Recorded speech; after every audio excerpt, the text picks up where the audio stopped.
Price the Lord. கர்த்தர் நல்லவர். ஆமென். இந்த திங்கட்கிழமை ஓய்வு நாள் பின்பு திங்கட்கிழமை உங்களை பார்ப்பதிலே கர்த்தருக்கு ஸ்தோத்திரம் பண்ணுகிறேன். தேவனுக்குள் உங்களை நான் நம்புகிறேன். தேவனை தேடும்படி, தேவனை நாடும்படி, தேவனை பின்பற்றும்படி கர்த்தர் உங்களுக்குள்ளான விசுவாசத்தையும் நம்பிக்கையும் தந்திருக்கிறார் என்கிற பெரிய ஒரு நம்பிக்கை எங்களுக்கு உண்டு. ஆம் பிரியமானவர்களே, வேதம் இன்றைக்கு உங்களோடும் என்னோடும் பேசுகிற வார்த்தை மத்தேயு 10ஆம் அதிகாரம் 8ஆம் வசனத்திலே நாம் இவ்வண்ணமாய் வாசிக்கிறோம். வியாதி உள்ளவர்களை சுஸ்தமாக்குங்கள், குஷ்டரோகிகளை சுத்தம் பண்ணுங்கள், மரித்தோரை எழுப்புங்கள், பிசாசுகளை துரத்துங்கள், இலவசமாய் பெற்றீர்கள், இலவசமாய் கொடுங்கள். ஆம் பிரியமானவர்களே, இயேசு கிறிஸ்து உங்களுக்கும் எனக்கும் இரட்சிப்பை இலவசமாக தந்திருக்கிறார். சுகத்தை இலவசமாக தந்திருக்கிறார். அவருடைய சமாதானத்தை இலவசமாய் தந்திருக்கிறார். சந்தோஷத்தை, விடுதலையை, மகிழ்ச்சியை எல்லாம் உங்களுக்கும் எனக்கும் இலவசமாய் தந்திருக்கிறார். காரணம், அவர் உங்களையும் என்னையும் நேசிக்கிறார். ஒரு மனிதனுக்குள்ளாக பூரண அன்பு, அதாவது கிறிஸ்து இயேசுவின் அன்பு பூரணமாய் இருக்கும் பொழுதுதான் மற்றவரிடத்திலே எதிர்பார்க்க மாட்டார். அந்த அன்பு சகல பாவங்களையும் மூடும், சகலத்தையும் சகிக்கும், சகலத்தையும் நம்பும், சகலத்தையும் ஏற்றுக்கொள்ளும். நீங்கள் இந்த உலகத்துக்கான பிள்ளைகளாக அல்ல, வெளிச்சத்தின் பிள்ளைகளாக இருக்கிறீங்க. நீங்கள் பூமிக்கு உப்பாக இருக்கிறீங்க. நீங்கள் தான் என்ன செய்யணும்? கரைந்து போகணும். நீங்கள் தான் பவராக நின்று வெளிச்சத்தை கொடுக்கணும். ஏன்னா அந்த மெய்யான ஒளியானவர் உங்களுக்குள்ளாக வாசம் பண்ணுகிறார். அவருடைய அன்பு உங்களுக்குள் பூரணமாக இருந்தால் நீங்கள் பிஸ்னஸ் பண்ண மாட்டீங்க.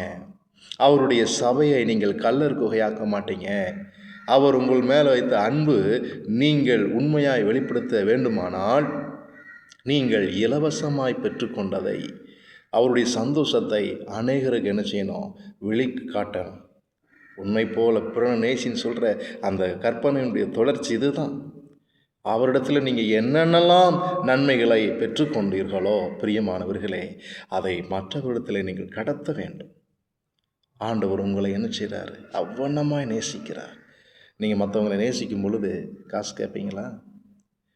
நீங்கள் பிஸ்னஸ் பண்ணுவீங்களா? இந்த உலக தரகர் மாதிரி வேலை பார்ப்பீங்களா? கமிஷனுக்காக நீங்கள் வேலை பார்ப்பீங்களா? பார்க்க மாட்டீங்க. ஜெபம் பண்ணால் நீங்கள் காசு எதிர்பார்க்கக்கூடாது. ஜெபம் பண்ணால் கர்த்தருடைய பங்கை அவன் கொடுக்க சித்தமானால், கொடுக்க விருப்பமானால், விசனமாய் அல்ல, கட்டாயமும் அல்ல, அவனே என்ன செய்வான்? தன்னார்வமாக கர்த்தருக்கு கொடுக்கணும். நீங்கள் வழிப்பறி பண்ணக்கூடாது. நான் உங்கள் மீட்டிங்கு வரேன், என்னை கொண்டு நீங்கள் பயன்படுத்துங்க, எனக்கு காணிக்கை இவ்வளோ கொடுத்துருங்க, அவ்வளோ கொடுத்துருங்க. இன்றைக்கி வளர்ந்த ஊழியர்கள் இன்றைக்கி கிரயம் பேசுகிறாங்க. இன்றைக்கி என்ன செய்கிறாங்க? பேரம் பேசுகிறாங்க. ஆடு மாடு விற்கிற மாதிரி துண்டை மேலே போட்டு கையை உள்ளே விட்டு என்ன செய்கிறாங்க? பேரம் பேசி கொண்டு இருக்கிறார்கள். இந்த ஊழியக்கார் வந்தார்னா இவ்வளோ ரூபா, இந்த ஊழியக்காருக்கு எவ்வளோ. காணிக்கையை நீங்கள் என்ன செய்யக்கூடாது? பேரம் பண்ணக்கூடாது. கர்த்தர் உங்களை பயன்படுத்துகிறார். பேதுரு, யோவான்லாம் என்னைக்கு அவங்க காசு வாங்கினாங்க? என்னிடத்தில் பொன்னும் வெள்ளியும் இல்லை, நீ நம்புகிற ஒரே நம்பிக்கை எனக்குள்ளே இருக்கிற இயேசுங்கிற நாமம், அந்த நாமத்தினால எழுந்து நடன்னு சொன்னாருங்க. இலவசமாய் அவர்கள் பெற்றுக்கொண்டதை இலவசமாக கொடுத்தாங்க. நீ எதிர்பார்க்குற பொண்ணு வெள்ளி என்கிட்ட இல்லை, அதே மாதிரி நானும் எதிர்பார்க்கல. உங்ககிட்ட இருந்து சோகமான ஒன்று நீ எடுத்த பிச்சையில் எனக்கு பாதி கொண்டு வான்னு சொல்லலை யோவானும் பேதுருவும். பிரியமானவர்களே, இலவசமாய் பெற்றுக்கொண்டதை இலவசமாய் கொடுத்தார்கள். சுத்தம் பண்ணாங்க, குஷ்டரோகிகளை எழுப்புனாங்க, துரத்துனாங்க.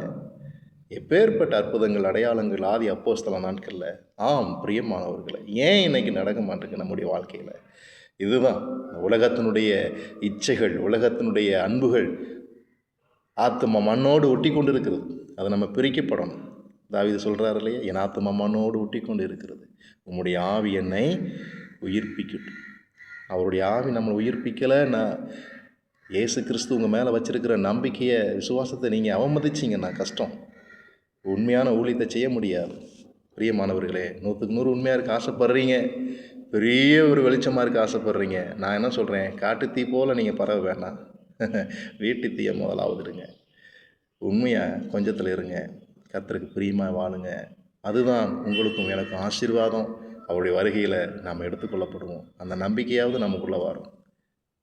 ஸோ இலவசமாய் பெற்றதை இலவசமாக கொடுங்க. ஜெபம் பண்ண யாருக்கு கூட்டாலும் ஜெபம் பண்ணுங்க, தப்பே கிடையாது. எதிர்பாருங்க யார்கிட்ட? ஏசப்பா உங்களுக்கு சமாதானத்தையும் சந்தோஷத்தையும் விடுதலையும் மகிழ்ச்சியும் தருவார். இதை விட உங்களுக்கு என்னங்க பெரிய ஆசீர்வாதம் வேணும்? பணம் காசு நினைக்கிறீங்களா? பணம் பெரிய விஷயமே கிடையாதுங்க. அவர் நம்ம கூட இருந்தாலே பெரிய விஷயம். Praise the Lord. ஆமென். கர்த்தர் உங்களை நேசிக்கிறார். God bless you all. Amen. Thank you.